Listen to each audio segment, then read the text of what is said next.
share. Hello. হ্যাঁ live চলে আসছে জি জি আপনি স্টার্ট করতে পারেন Thank you. হ্যালো আসসালামু আলাইকুম, কেমন আছো সবাই যারা দেখছো?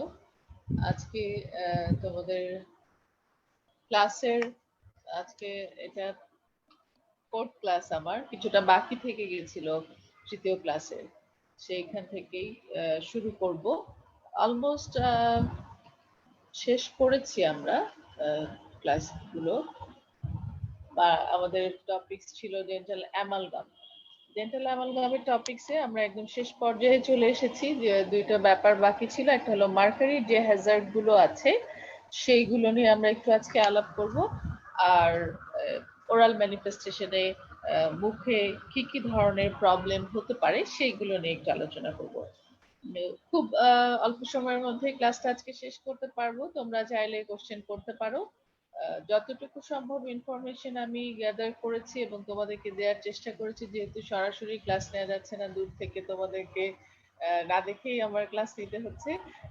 সো যতটুকু ইনফরমেশন পেরেছি অ্যাড করেছি, যাতে কোশ্চেন তোমরা বুঝে উঠতে পারো। আমার যারা সরাসরি স্টুডেন্ট তারা তো সরাসরি আমার কাছে এসে বিভিন্ন সময় জেনে নিতে পারে। তো তোমরাও কোশ্চেন করো, আমরা অ্যান্সার করার চেষ্টা করব। আর তো আজকে মূল আলোচনার বিষয় মার্কারির হ্যাজার্ড, যেটা অ্যামালগামের অনেক ভালো গুণাগুণ থাকা সত্ত্বেও এই মার্কারির হ্যাজার্ডটার জন্য আমরা কিছুটা পিছিয়ে থাকি। মার্কারি হ্যাজার্ডের জন্য ভিডিও স্ক্রিন কি দেখা যাচ্ছে?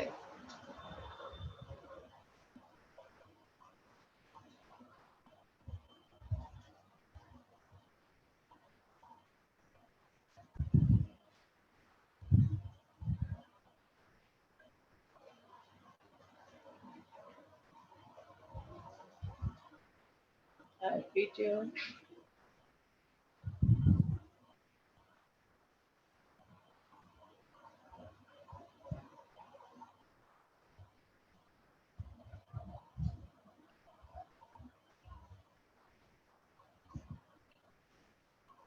ওকে, তো তোমাদের সাথে আজকে যে বিষয়টা নিয়ে আলোচনা করবো,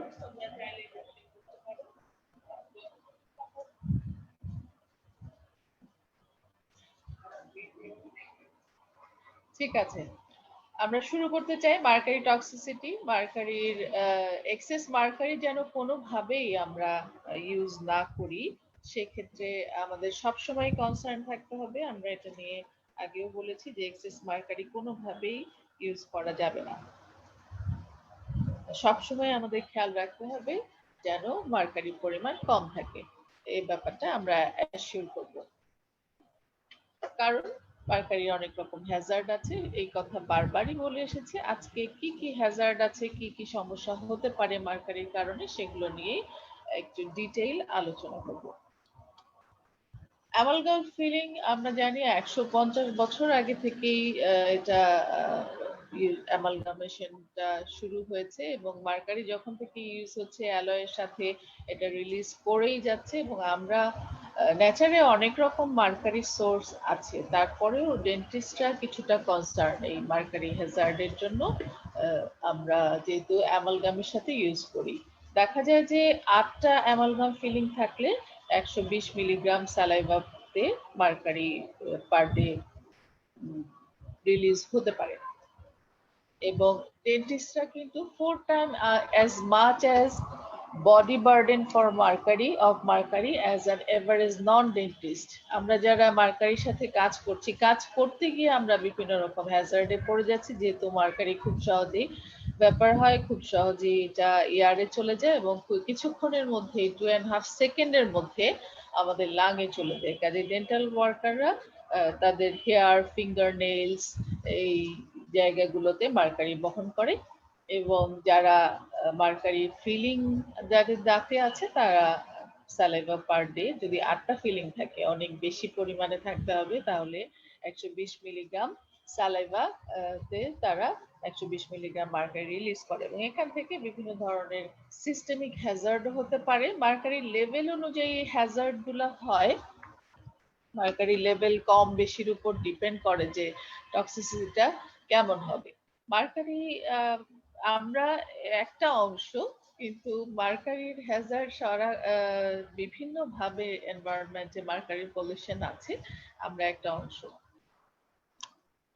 কি কি হ্যাজার্ড আছে, কিভাবে এই হ্যাজার্ড গুলো হতে পারে, যেহেতু মার্কারির ব্যাপার হয়, মার্কারি সবসময় আমরা কখন স্টোর করার সময় খুলে রাখবো না, কাজের সময় সবসময় প্রিকশন নিয়ে থাকবো কোনোভাবেই যেন এটা এয়ারে ছড়িয়ে না পড়ে। এটা ব্যাপার হলেই এটা আমরা ইনহেল করে ফেলবো কিছুক্ষণের মধ্যে, এবং সেখান থেকে এটার পরিমাণ যত বাড়তে থাকবে বিভিন্ন ধরনের সিস্টেমে চলে যাবে, এবং সে সিস্টেমিক টক্সিসিটি দেখা দেবে। স্কিন কন্টাক্ট, স্কিন দিয়েও মার্কারি অ্যাবজর্ব হতে পারে। স্কিন কন্টাক্টে যেন না আসে সেই দিকে আমাদের খেয়াল রাখতে হবে, কাজ করার সময় গ্লাভস পরে রাখতে হবে। স্কিন কন্টাক্টে গেলে স্কিনের অ্যাবজর্পশন হয়ে অ্যালার্জিক রিয়াকশন হতে পারে, ইরিটেশন হতে পারে, নিউরোটক্সিক ম্যানিফেস্টেশনও হতে পারে। অ্যালয়ের সাথে এরা রিয়েক্ট করে। ইভেন আমরা স্ক্র্যাপ করে ইনস্ট্রুমেন্ট ধুয়ে নিচ্ছি বেসিনে, সেখানে দেখা যাবে যে প্লাম্বের যে পাইপটা আছে সেখানেও রিয়াকশন করবে। গোল্ডের সাথে কন্ট্যাক্টে আসলে, ইভেন যারা আমরা কাজ করি গোল্ড পরে যদি কাজ করতে চাই, দেখা যাবে যে গোল্ডের সাথে রিয়াকশন হয়ে যাচ্ছে। এবং মার্কারির যে প্রিকশন গুলো আছে, টার্নিশ করোশনের একটা কজ আমরা সবসময় বলেছি, ডিসসিমিলার ম্যাটেরিয়াল পাশাপাশি না রাখতে গ্যালভানিক করোশনের একটা চান্স থাকে, অপোজিটে যদি গোল্ড থাকে রিঅ্যাক্ট করবে। ডেন্টিস্ট এবং ডেন্টাল অ্যাসিস্ট্যান্টরা এই জন্য হাই রিস্কে আছে, যেহেতু এটা নিয়ে আমরা সরাসরি কাজ করছি, মিক্সিং করছি, স্টোর করছি, পেশেন্টের ক্যাভিটিতে ইনসার্ট করছি, সেটা আবার পলিশিং করছি, অ্যানাটমিক্যাল কন্ডেনসেশন করছি, অনেক সময় ধরে এই এক্সপোজারের মধ্যে আমরা থাকছি। আমি ডক্টর অপারেটর থাকছি, এবং আমার সাথে যে অক্সিলারি গুলো যারা আছে তারা আছে, তারাও এটার সাথে, এবং যারা এটা বহন করছে কিনছে তারাও হাই রিস্কের মধ্যে আছে। যদি কোনোভাবে এটা ব্যাপার হয়ে যেতে পারে, তাহলে খুব সহজেই আমরা ইনহেল করে আমাদের বডিতে নিয়ে নিব। ইভেন স্কিন কন্টাক্টে আসলেও এটা অ্যাবজর্ব হয়ে সিস্টেমিক এফেক্ট হতে পারে। অ্যামালগাম রিডিউসেস ইভেন ফার্টিলিটি, কোথাও এটা আরো স্টাডি দরকার আছে, তারপরেও বলা আছে যে হরমোনের উপরে এফেক্ট করে, এবং এটা ফার্টিলিটিটাও কমিয়ে দেয়।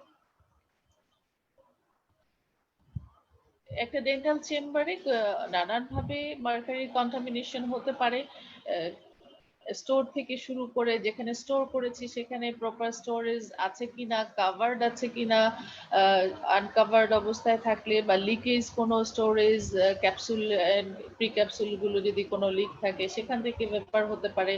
অ্যামালগাম স্ক্র্যাপ মুখে দিচ্ছি, মিক্সিং করার সময় ব্যাপারে একটা চান্স থাকে অ্যামালগামেটারের মধ্যে, অথবা হ্যান্ড মিক্সিং, আমরা জানি দুইভাবে মিক্সিং করা যায়, সেখান থেকে এটা কন্টামিনেশন হতে পারে। মুখে দিচ্ছি, মুখে যে কন্ডেনসেশন করছি এক্সেস মার্কারি, সেগুলো আমরা রিমুভ করছি, স্ক্র্যাপ করছি, ওয়েস্ট বাস্কেটে ফেলছি, সেখানে কন্টামিনেশন হতে পারে।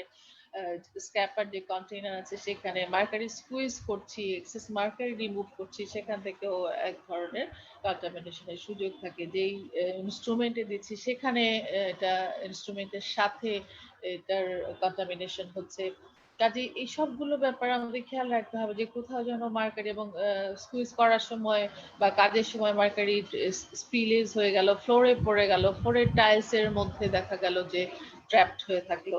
যদি মার্কারি ব্যাপার, মার্কারি হ্যাজার্ড, মার্কারি কন্টামিনেশনের মধ্যে মার্কারি ব্যাপার হওয়ার সুযোগ কিন্তু অনেক বেশি আমাদের ডেন্টাল চেম্বারে, এবং এই জন্য আমি ডক্টর, পেশেন্ট, অক্সিলারি এবং অ্যাসোসিয়েটেড যারা ওখানে থাকবে, তারা সবাই এই হ্যাজার্ড বা কন্টামিনেশনের এই ব্যাপারের আন্ডারে চলে আসবে এবং ইনহেল করে ফেলবে। কাজেই এটা একটা সোর্স ডেন্টাল চেম্বারে মার্কারি টক্সিসিটির একটা সোর্স। যে একটা রুম এয়ারে কতক্ষণ ধরে দেখা যায় যে মার্কারি 0 সেকেন্ডে মার্কারি খোলা আছে, ব্যাপার হয়েছে এয়ারের মধ্যে 0 সেকেন্ডের মধ্যে এটা টোটাল রুম এয়ার ভরে ফেলেছে, এন্টায়ার রুম কন্টামিনেটেড হয়ে গেছে মার্কারি, সেটা কিছুক্ষণের মধ্যে উইদিন 2.5 সেকেন্ডের মধ্যেই দেখা যায় যে এটা আমাদের লাং ফিল্ডকে ফুলফিল করে দিচ্ছে। দেখো আমরা কত রিস্কের মধ্যে আছি, ডেন্টিস্ট এবং ডেন্টাল অ্যাসোসিয়েটেড লোকজন। ইভেন যে পেশেন্টটা আমার কাছে এসেছে সেও কিছুটা মার্কারি হিল করে নিয়ে চলে গেল এবং মুখে করে তো নিয়েই গেল। যদি proper proportion after insertion into the cavity less than 50% না হয় এবং একটা পেশেন্টের মুখে যদি 8টার মতো অ্যামালগাম ফিলিং থাকে তাহলে মার্কারি টক্সিসিটির প্রতিদিন 120 মিলিগ্রাম কিন্তু সে রিলিজ করছে। অ্যাকর্ডিং টু লেভেল এই টক্সিসিটি বা হ্যাজার্ড গুলো দেখা যাচ্ছে যে according to level mercury level 25-এর 25 এর নিচে থাকলে খুব একটা হেলথ হ্যাজার্ড দেখা যায় না। 25 এর যত উপরে উঠতে থাকে হেলথ হ্যাজার্ড গুলো বাড়তে থাকে।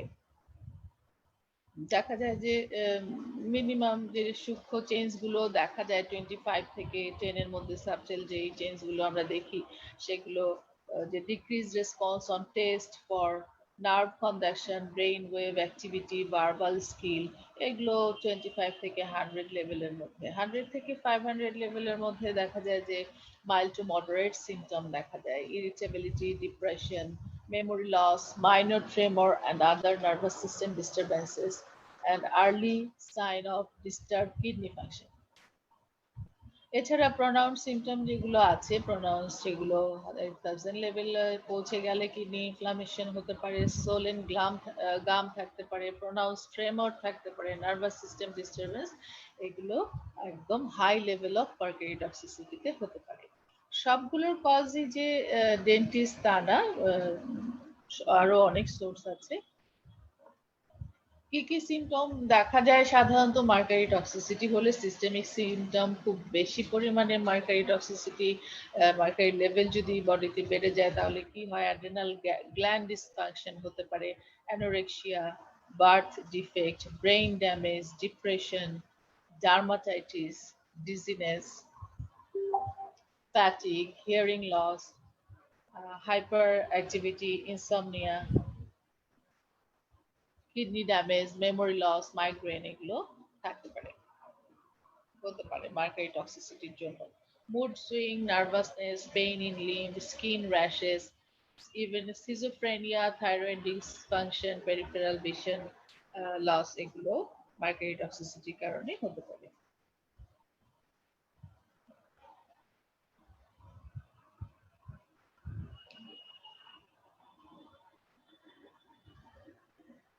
হেলথ ইমপ্যাক্ট কি কি? চিলড্রেনের ক্ষেত্রে কি কি সমস্যা দেখা দিতে পারে? হেলথ হ্যাজার্ড দেখা দিতে পারে মার্কারি টক্সিসিটির কারণে। চিলড্রেনরা মোর সাসেপ্টেবল। অ্যাকিউট টক্সিসিটি কি হতে পারে? র্যাশ হতে পারে, swollen and painful extremity, peripheral neuropathy, hypertension থাকতে পারে, রেনাল টিউবুলার ডিসফাংশন থাকতে পারে। হাই ডোজ যদি থাকে, fetal exposure, low birth weight হতে পারে, যেটা ফিটাস অবস্থায় ইন্ট্রাইউটেরিনে ফিটা যদি কন্টামিনেশনের আন্ডারে পড়ে তাহলে লো বার্থ ওয়েট হতে পারে, স্মল হেড সার্কামফারেন্স দেখা দিতে পারে, mental retardation, cerebral palsy, deafness, blindness, seizure, এইরকম ইরাক এবং মিনিমেটা বে এরিয়াগুলোতে রিসার্চ করে এই সমস্যাগুলো দেখা গেছে, এই হ্যাজার্ড গুলো, হেলথ হ্যাজার্ড গুলো চিলড্রেনে পাওয়া গেছে।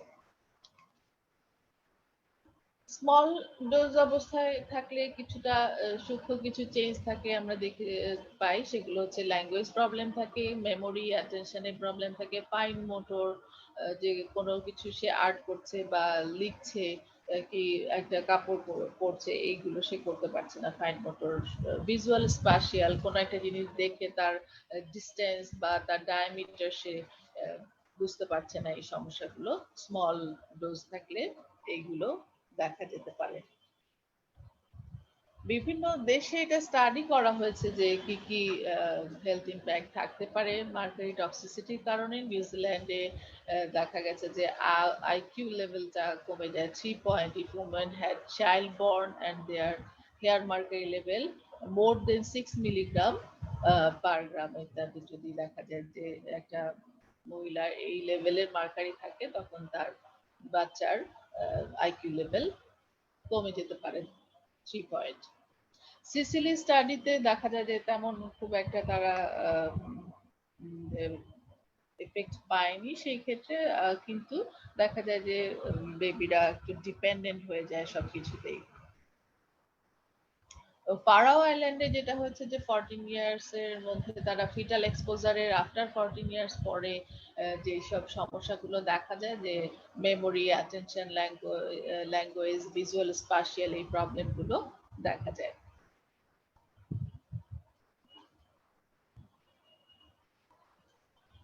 যখন কোনো টক্সিন বা এই ধরনের বিষক্রিয়া শরীরে প্রবেশ করে, তখন বডিতে একটা প্রসেস তৈরি হয়, যে এই ডিটক্সিফিকেশন প্রসেস তৈরি হয়, যে কিভাবে এইগুলোকে বের করে দেয়া যায়। তখন এরা এই টক্সিন গুলোকে নিউট্রালাইজ করে লিভার, কিডনি, লাং এবং লিম্ফেটিক, স্কিন, এই সব সিস্টেমের মাধ্যমে এরা ডিটক্সিফিকেশন করে ফেলার চেষ্টা করে, এবং অবশ্যই বডির যে ইমিউন সিস্টেমটা আছে সেটা ফ্রন্টে চলে আসে এটাকে সাথে ফাইট করার জন্য। এবং কোনো কোনো দেশে, ইউরোপে, এই ডিটক্সিফিকেশনের জন্য হেভি মেটাল পয়জনিং এর জন্য আলফা লিপোইক অ্যাসিড ইউজ করা হয়। তো আমাদের ক্ষেত্রে আমরা ডেন্টিস্টরা কি করব যে এই হ্যাজার্ড গুলো কমিয়ে আনার জন্য, যেহেতু আমরা ডেন্টাল অ্যামালগাম ইউজ করছি আমাদের চেম্বারে, ডেন্টাল চেম্বারে, এবং তো কি করতে পারি আমরা, যে একটা এখনো যেহেতু দেখা যায় যে অ্যামালগামটা কম্পোজিট বা অন্যান্য ফিলিং ম্যাটেরিয়ালের চেয়ে এখনো এর ডিউরেবিলিটিটা বেশি। 10 বছর একটা অ্যামালগাম থাকলে একটা কম্পোজিট থাকে হচ্ছে 8 বছর। এবং স্ট্রেংথের দিক থেকেও এখন কম্প্রেসিভ স্ট্রেংথের দিক থেকেও এই অ্যামালগামটাই বেশি। এবং পেশেন্ট যত বেশি সময় ধরে তার ফিলিং মুখে থাকবে, পেশেন্টের কাছে এই অ্যাকসেপ্টেন্সিটা থাকে, যে ডাক্তার সাহেব একটা ফিলিং করে দিয়েছিলেন, এটা সেই কবে করেছিলাম, এখনো আছে, এবং এটা দিয়ে মোটামুটি সব খাবার খেয়ে ফেলছি। তো যাই হোক, আমরা যখন করব আমাদের ক্ষেত্রে কি কি প্রিকশন আমরা নিতে পারি যাতে এই হেলথ হ্যাজার্ড গুলো কমিয়ে আনা যায়। মার্কারির কারণে আমরা যে টক্সিসিটিটা ন্যাচারে বা এনভায়রনমেন্টে যাচ্ছে, সেটা কিভাবে আমরা ডেন্টিস্টরা কমিয়ে আনতে পারি, এটা তোমাদের যারা পরীক্ষার্থী আছো এবং যারা পরীক্ষা দিবে তাদের জন্য খুব ইম্পর্টেন্ট কোশ্চেন, যে মার্কারি হ্যাজার্ড গুলো কিভাবে প্রিভেন্ট করবা, খুব কমন কোশ্চেন। অবশ্যই যেই রুমে আমি কাজ করছি, যেহেতু একটা ডেন্টাল চেম্বার বা ডেন্টাল অফিস, আমরা দেখলাম যে কিভাবে কন্টামিনেটেড হচ্ছে, কিভাবে এটার source of contamination, lot of swords আছে। কাজেই ভেন্টিলেশনটা আমাদেরকে খুব ভালো রাখতে হবে, একটা ডেন্টাল চেম্বার ভেন্টিলেশন খুব ভালো রাখতে হবে, এই জন্য যে মার্কারি ব্যাপার হচ্ছে সেটা যেন আমরা ইনহেল করার আগে এটা রুম থেকে এয়ার বের হয়ে চলে যায়। অবশ্যই স্কিন কন্টামিনেশন, স্কিন অ্যাবজর্পশনের কথা আমরা পড়েছি, যে এইভাবেও হ্যাজার্ড তৈরি হতে পারে, স্কিন দিয়ে অ্যাবজর্ব হতে পারে।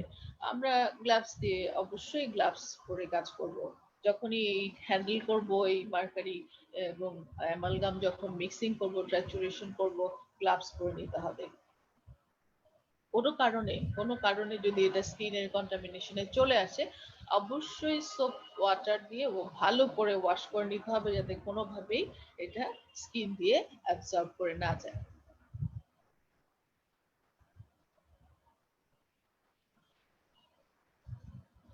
যখন যেখানে স্টোর করব যেখানে, সেখানে এই মার্কারি যেখানে আছে টাইটলি ফিটেড ক্যাপসুল হোক অথবা আলাদা করে মার্কারি কন্টেনার হোক, সেটা যেন ভালো করে কভারড আপ থাকে, ভালো করে টাইটলি সিল থাকে, টাইট সিল কন্টেনারে এটাকে রাখতে হবে। অবশ্যই after insertion into the cavity আমরা এটাকে শেপিং করি, ফিনিশিং করি, পলিশিং করি, কন্ডেনসেশন করি। সো এই কাজগুলোর সময়ও কিছুটা মার্কারি ব্যাপার হতে পারে। কাজ করার সময় মুখের মধ্যে যখন গ্রাইন্ডিং করবে অ্যামালগাম ফিলিং, সেটা পুরনো অ্যামালগাম উঠিয়ে ফেলছি অথবা পলিশিং করছি, তখন অবশ্যই ওয়াটার স্প্রে, সাকশন, এগুলো প্রপারলি থাকতে হবে, যাতে এটা এয়ারে না যেয়ে সাকশন দিয়ে এটা ক্লিন হয়ে যায়। কোনো কারণে মার্কারি স্পিল হয়েছে, ফ্লোরে পড়ে গেছে, অবশ্যই ক্লিন করতে হবে। ভ্যাকুয়াম ক্লিনার দিয়ে এটাকে সরিয়ে নিতে হবে, যেন এটা এনভায়রনমেন্টে যাওয়ার আগে আমরা এটাকে রিমুভ করে ফেলতে পারি। ডিসপোজাল, যে ইনস্ট্রুমেন্ট দিয়ে কাজ করছি, কটন ইউজ করছি, নানান রকম ইনস্ট্রুমেন্ট ইউজ করছি, কন্ডেন্সার ইউজ করছি, লিফটার, প্লাগার, গান, ইভেন আমাদের যেখানে মিক্স করছি সে অ্যামালগামেটর অথবা মর্টার প্যাসেল, সব কিছুতেই এটা যখন আমরা ডিসপোজ করব, এই ইনস্ট্রুমেন্ট গুলো অবশ্যই কটন দিয়ে সুন্দর করে ক্লিন করে ফেলবো, এবং যেই ওয়েস্ট প্রোডাক্ট গুলো আছে, যে এক্সেস গুলো আছে, সেই এক্সেস গুলো আমাদেরকে যে ওয়েস্ট বাস্কেটে ফেলবো বা যে বাস্কেটে ফেলবো সেখানে অবশ্যই সেটাও ওয়েল সিল থাকতে হবে, যেখানে ওয়েস্ট প্রোডাক্ট গুলো যেন সিল থাকে, ওপেন না থাকে, কোনোভাবেই যেন মার্কারি ব্যাপার হয়ে যেতে, এয়ারে চলে যেতে না পারে। Amalgam scrap and material contaminated with mercury, amalgam should not be incinerated or subjected to heat sterilization. Heat দেয়া যাবে না, স্টেরিলাইজেশন করতে হলে আমরা ময়েস্ট হিট অটোক্লেভে যেতে পারি, কিন্তু কখনোই heat sterilisation, dry heat incineration এখানে না যেতে পারি, না গেলেই ভালো হবে। ময়েস্ট হিট অটোক্লেভ ইউজ করা যেতে পারে, সেখানেও আজকাল বলছে যে কিছুটা ব্যাপার হওয়ার সম্ভাবনা আছে। তাহলে প্রিকশন গুলো খুব ইম্পর্টেন্ট আমাদের ইনিশিয়াল যারা ফ্রেশার্স আছে তাদের জন্য, এটা খুব জরুরি যে কিভাবে একটা মার্কারি কন্টামিনেশন, মার্কারি হ্যাজার্ড গুলো আমরা একটা ডেন্টাল চেম্বারে কি কি প্রিকশন নিয়ে এটা কমিয়ে আনতে পারবো, এই প্রত্যেকটা পয়েন্ট খুব জরুরি তোমাদের জন্য, এবং যারা ডেন্টাল চেম্বার, ডেন্টাল অফিসে কাজ করছি তাদের ক্ষেত্রেও এই ব্যাপারগুলো মাথায় রাখতে হবে, যেন কোনোভাবে মার্কারির ব্যাপার না হয়, কোনোভাবেই যেন এটা এয়ার পলিউশন না করে, কোনোভাবেই যেন আমাদের ইনহেলেশনের মাধ্যমে বডিতে যে টক্সিসিটি না করে। বিভিন্ন ধরনের ওরাল এফেক্ট আছে, মুখে থাকলেও এটা অ্যালার্জিক রিয়াকশন করতে পারে, ইরিটেশন করতে পারে, বিভিন্ন লিকোনয়েড লেশন হতে পারে, আর বিভিন্ন ধরনের বাক্কাল এরিয়া, অ্যালভিউলার এরিয়ায় বিভিন্ন ধরনের ওরাল লেশন থাকতে পারে। আরেকটা খুব কমন ম্যানিফেস্টেশন আছে, সেটা হচ্ছে অ্যামালগাম ট্যাটু। সেটা কি, এটা সম্পর্কে অনেক সময় তোমাদের শর্ট নোট আসতে পারে, যে accidental implantation of silver containing compound into the oral mucosal tissue। মুখে হাঁ করেছে, দেখলা যে এরকম একটা ব্ল্যাকিশ এরিয়া দেখা যাচ্ছে পয়েন্টের মতো, কেন, মুখের মধ্যে কি হয়েছে? কোনো কারণে এক্সট্রাকশনের সময় বা সার্জারি করার সময় দেখা গেল যে মুখের মধ্যে কোনো অ্যামালগাম রেস্টোরেশন ছিল, সেটা কোনো একটা চিপ মিউকোসার নিচে পড়ে গেছে, পরে হিলিং হওয়ার পর এটা আন্ডার মিউকোসাই রয়ে গেছে, এবং এটাকে একটা এরিয়া দেখা যাচ্ছে যেটাকে ট্যাটু বলে, অ্যামালগাম ট্যাটু। কি কি কারণে হতে পারে? রিমুভাল অফ ওল্ড অ্যামালগাম, কোনো ওল্ড অ্যামালগাম যখন সরাচ্ছি তখন কোনো এক জায়গায় মিউকোসার নিচে এটা রয়ে গেছে, broken piece socket, tooth extraction করার পর সকেটের মধ্যে রয়ে গেছে, সার্জিক্যাল উন্ডের মধ্যে রয়ে গেছে কোনো একটা অ্যামালগাম পার্টিকেল, এবং amalgam dust in oral fluid, abrasion area, কোনো একটা মিউকোজাল এরিয়াটা অ্যাব্রেশন ছিল, সেই জায়গায় অ্যামালগাম ডাস্ট গিয়ে এন্টার করেছে, এবং পরবর্তীতে হিলিং হয়ে ওটা মিউকোসার নিচেই থেকে গেছে, একটা ব্ল্যাক কালারের পিগমেন্টেশন দেখা যাবে, এটাকে বলা হয়, ভয় পাওয়ার কিছু নেই, এটা হচ্ছে অ্যামালগাম ট্যাটু। কি কি হতে পারে? গ্রেইশ ব্ল্যাক কালারের পিগমেন্টেশন কোথায় কোথায় দেখা যেতে পারে? জিনজাইভাতে দেখা যেতে পারে, বাক্কাল মিউকোসা, অ্যালভিউলার মিউকোসাতে পাওয়া যেতে পারে, এই এরিয়াগুলোতে বেশি পাওয়া যায় এই অ্যামালগাম ট্যাটু। অ্যামালগামের হ্যাজার্ড আছে অনেক, অ্যামালগামের হ্যাজার্ড আছে, মার্কারি টক্সিসিটি আছে, যেহেতু সেই তারপরেও আমরা কেন অ্যামালগামই এখনো ইউজ হচ্ছে ওয়ার্ল্ড ওয়াইড, কোথাও কোথাও এটা কমিয়ে আনছে, তারপরেও ইউজ একেবারে নীল হয়ে যায় নাই কেন? এটা ইনএক্সপেন্সিভ, ইউজ করা সোজা, হাইয়েস্ট কম্প্রেসিভ স্ট্রেংথ, যেটা বলেছে যে খুব বেশি স্ট্রেংথ, এবং পোস্টেরিটিতে মাস্টিকেটিভ স্ট্রেস লোডের এগেনস্টে এটা অনেক দিন ধরে থাকতে পারে, ইভেন লাইফ এক্সপেক্টেন্সি 15 ইয়ার্স থাকতে পারে, প্রুভেন ট্র্যাক রেকর্ড, এটা 100 ইয়ার্স ধরে ইউজ হচ্ছে, ফ্যামিলিয়ারিটি, সবাই এটা প্রথম থেকেই চিনে পছন্দ করে, এবং রেজিন ফ্রি, রেজিনের মধ্যে দেখা যায় যে কম্পোজিটের মধ্যে আবার মনোমারের কিছু হ্যাজার্ড আছে, অ্যালার্জিক রিয়েকশন আছে, সেই জন্য এটা অ্যামালগামটা এখনো ইউজ হচ্ছে।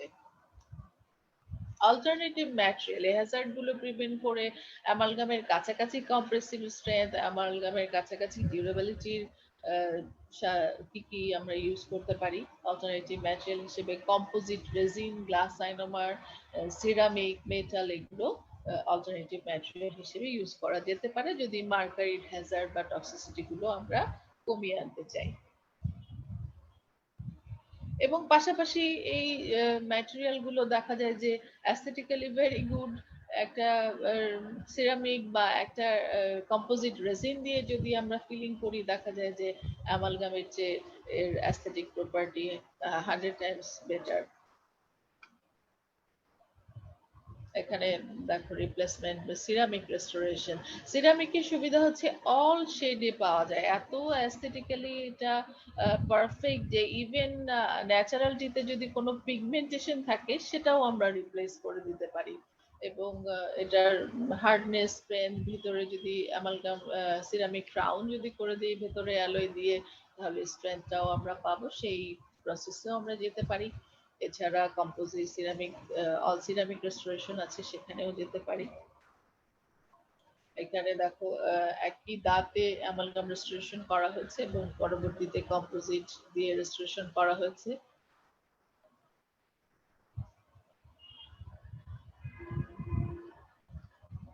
কম্পোজিট আস্তে আস্তে ইনভেনশন, এটাকে আরো কিছু কম্পোজ করে এটার স্ট্রেংথ, ডিউরেবিলিটি বাড়িয়ে অ্যামালগামের কাছাকাছি আনার চেষ্টা করা হচ্ছে।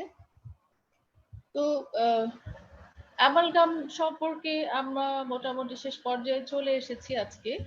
শুরু থেকেই সব ধরনের ইনফরমেশন, কি ডেফিনেশন, কি ক্লাসিফিকেশন, কি কি ইনগ্রেডিয়েন্ট আছে, তাদের কি অ্যাডভান্টেজ ডিসঅ্যাডভান্টেজ আছে, ক্লিনিক্যাল কি কি পয়েন্ট তোমাদের কনসিডারেশনে রাখতে হবে, সেগুলো নিয়ে বিশদ আলোচনা, এবং মার্কারি টক্সিসিটি কিভাবে প্রিভেন্ট করব, কিভাবে অল্টারনেটিভ ম্যাটেরিয়াল কি কি আছে, এগুলো সম্পর্কে আলোকপাত করেছি। আমি আজকে তোমাদের সাথে অ্যামালগাম, ডেন্টাল অ্যামালগামের প্রায় শেষ পর্যায়ে চলে এসেছি।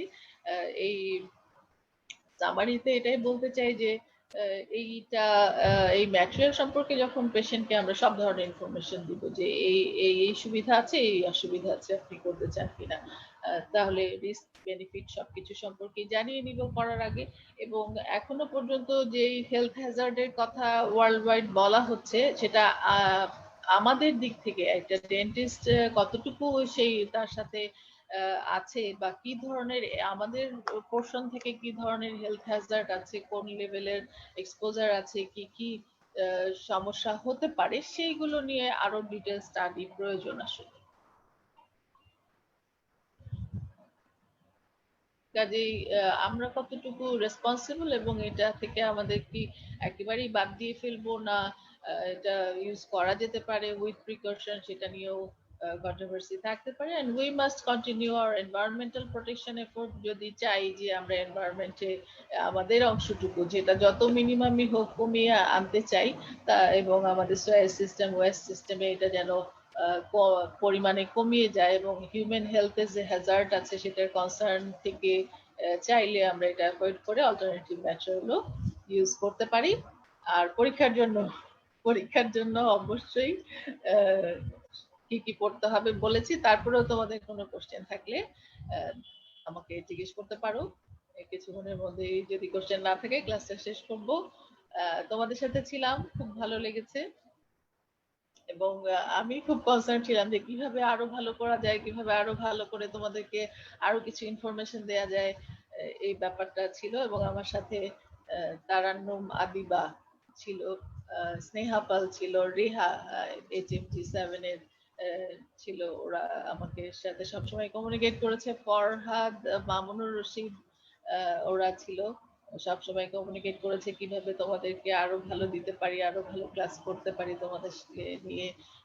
এই যে টক্সিসিটির পোর্শনটা বাকি ছিল, তারপরে ওরা বলে যে ম্যাম ওইটুকু নিয়ে নেন, অল্প কিছু স্লাইড আছে দিতে হবে বলে নিয়ে ফেলেন, এরকম। তো ঠিক আছে, সবাইকে ধন্যবাদ, অ্যাক্সিস প্ল্যাটফর্মকেও ধন্যবাদ এরকম একটা সুযোগ করে দেওয়ার জন্য, যে আমরাও আমাদের নলেজ শেয়ার করতে পারছি।